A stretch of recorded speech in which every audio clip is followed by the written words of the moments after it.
Hey guys, this is Keitaro and I'm here with La Luna. How are you doing? Doing pretty good. Yeah. All right, and I'm doing fantastic. And I'm going to be making videos for Team Sonics, of course, because they're amazing, awesome, and super cool. And today we're going to be talking about how much the coronavirus and the effect it had on the world, or the effect specifically that it's had in the esports community, specifically the Smash Brothers, and what's going to happen in the future, or what's most likely going to happen in the future, and what's happened already. So we're going to go into that subject really hard. Stay tuned to find out all the details.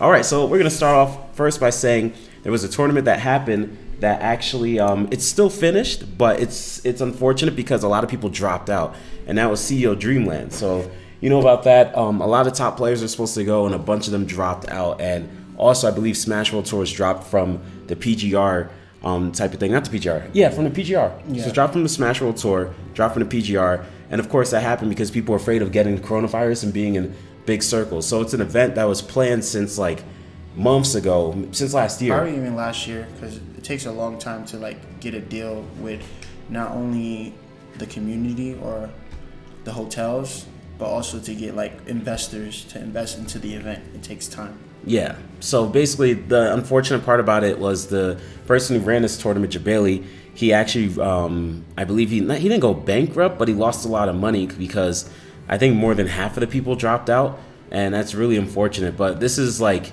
he probably had it. Do you think he had it the worst, actually? Like, do you think it's bad to still have the tournament and have more than half people drop out, or the people like Pound, for example, that their tournament just can't even happen now? Yeah, it's like, it's like a double-edged sword, because he can't outright just completely cancel it, because he would go into the red, and he also had an agreement.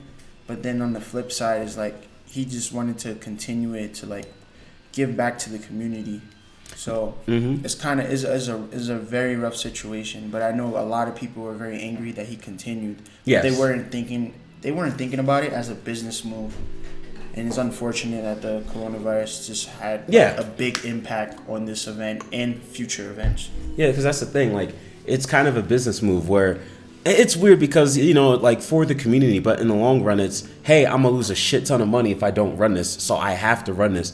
And even though people are telling me, you know, daily and it's getting worse, like, yo, I don't think you should run this. It's like, I already got to do it. I got to do it. And I know at least some people will come so I don't lose out on a bunch of money. So it's a thing where I feel like, I don't know, you made it sound like, yo, I'm doing this for the community, but it almost feels like not completely selfish, but it's like, yeah, I'm going to run this event even though it could risk people from getting coronavirus because I don't want to lose more money. That's kind of how I saw it. And I don't blame him completely for that, but I could see absolutely why people are pissed off. So I understand that part. So unfortunate for CEO Dreamland and Jabali.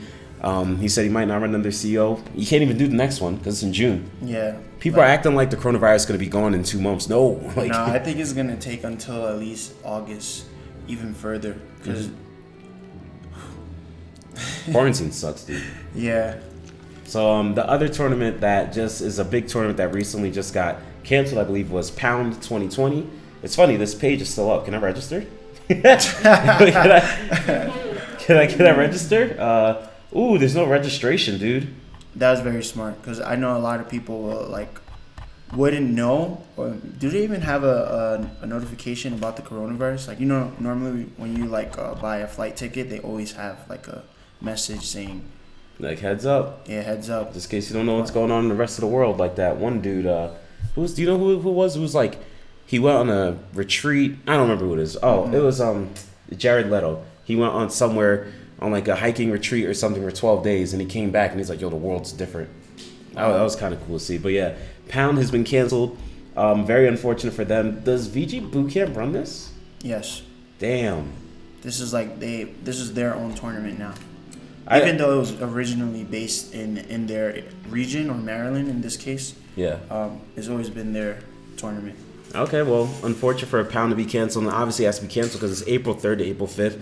And again, people are like, oh, we have school off for 3 weeks, but what people don't realize is they say 3 weeks, but it's probably going to be like, I don't know, it could be 5 months. It could, I'm hoping it ends by September, but the way it's looking, I feel like this coronavirus issue won't end by September. So we'll see. So a lot of tournaments like EVO will probably have to be canceled, even though they didn't cancel it yet. but it's looking like they're gonna have to cancel it because things are only getting worse. America is terrible at dealing with the coronavirus. Half the reason I left, even though I think I'm going back and just gonna be inside. Currently in Mexico. But another thing that I do think that a lot of people aren't taking advantage of, or they're slowly starting to, are online tournaments. So have you heard about this tournament, the Quarantine Series? Wait, have you? No. No? Okay, so it's I'll just play some of the video. All right, so it's what the fuck is this? It's a tournament with a bunch of money. So you remember the guy, Mr. Critical? Critical? Go. Let me look at the beginning. Critical, yeah. He ran like a huge tournament series, and he ran a very big tournament. Had $20,000 pot in it. A lot of people didn't enter it, which is crazy. But now he's running another $20,000 tournament series, and he has top players invited. But now a lot of top players are joining it because, like, you kind of have to. What else are you gonna do? So, yeah, this is like clips from the series. This clip they included. Are you kidding me? Wow. I kind of thought that was stupid, but it's like a funny thing where it's like, yeah. But yeah, this is amazing. I'm happy they did this. We have how much money you said? Wait, did it say 10K? I believe in this one. I said kick off with 10K. So I swear to be the entire thing is like 20K, but whatever. It's either 10 or 20K. And, you know, they're doing this tournament. What do you think about the fact that now we have to do Wi-Fi tournaments instead of, you know, instead of in-person tournaments? As much as I dislike or not very fond of Wi-Fi tournaments, I think it's a good substitute right now because people will always be home now unless you have to go to work. But at least it's showing, like, even though a world is in a pandemic, people aren't giving up or trying to, like, give back to the community any way possible. So yes, Wi-Fi is not that great, but if you enter, please don't complain. This could never happen. I'm sorry. I'm gonna complain about Wi-Fi. I'm saying it could never happen, or it could happen, and we could see even great matches, even at the worst case scenario, and we could probably like get something great out of it. And who knows? Maybe like other investors or big companies might see this and say, hey, maybe Wi-Fi could be a thing. Now, yes. I don't want it to be a staple, but this can actually push it because not only he's dishing out 20K and then a 10K start off for the next event, who knows what might happen in the future.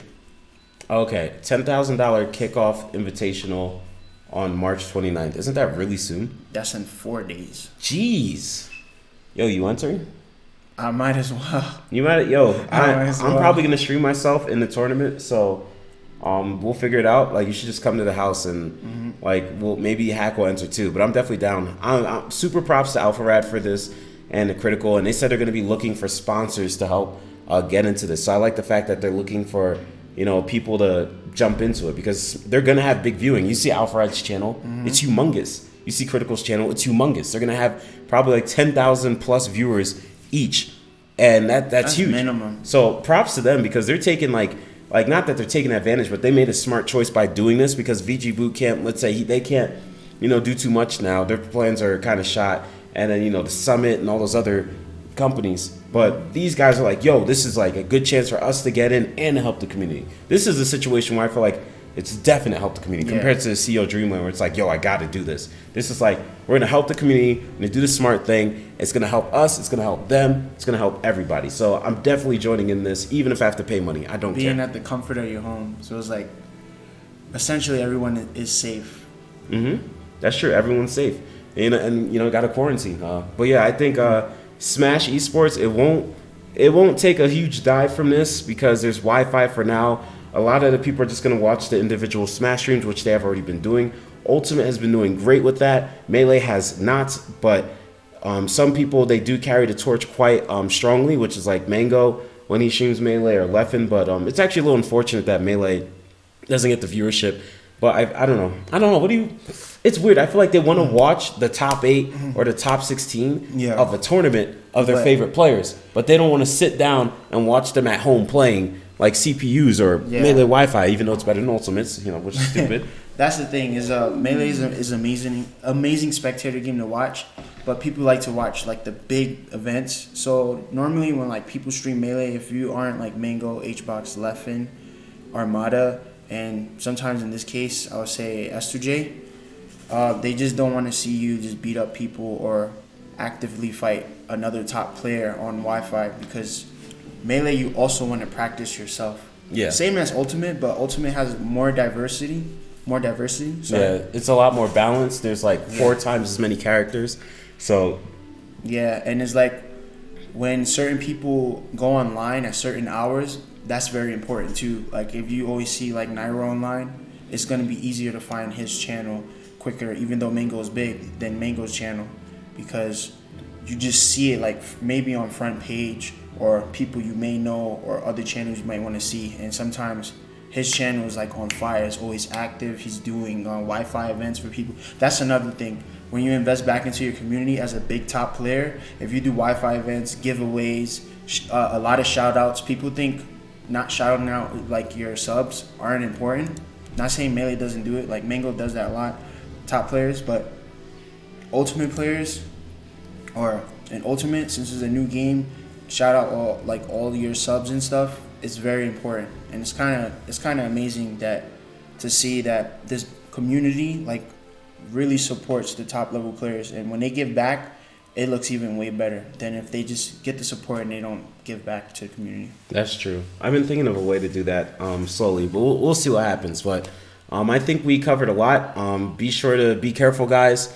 If you do get the coronavirus, you're probably going to be fine. You just might be sick for a couple days, maybe a week, maybe longer. Mm-hmm. But the key thing is you should stay inside, because you don't want to have it or you don't want to get it and then keep going outside and give it to other people that might end up, it can kill people. So yes, you want to be safe about it. So yeah, just be careful and stay inside, and just know that if you think that your school's closed for a month, it's going to be closed a lot longer. You might not be going to school in September. I'm telling you right now. So thank you again, La Luna, for joining me on this awesome podcast. I'll be doing another thing probably I will be next week. I'll probably be doing 4 weeks in a row after this, where I make videos for Sonics talking about Smash and potentially other esports. So thank you again, Sonics, for having me, and I hope you guys enjoyed it, and we'll see you guys really soon. Oh, this is La Luna. I have his Twitter up here, actually.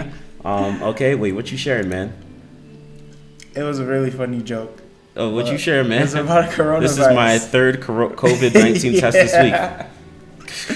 I mean, we're in a pandemic, so sometimes laughter can help ease pain. That is true. That is very true. So, I'm a very open or high energetic and happy person. So I was like, maybe I can get a couple of laughs and stuff. I did think that was funny. It's just, how Twitter is sometimes. So I just was like, I'm not gonna retweet this, but I might give it a like. Did I give it a like?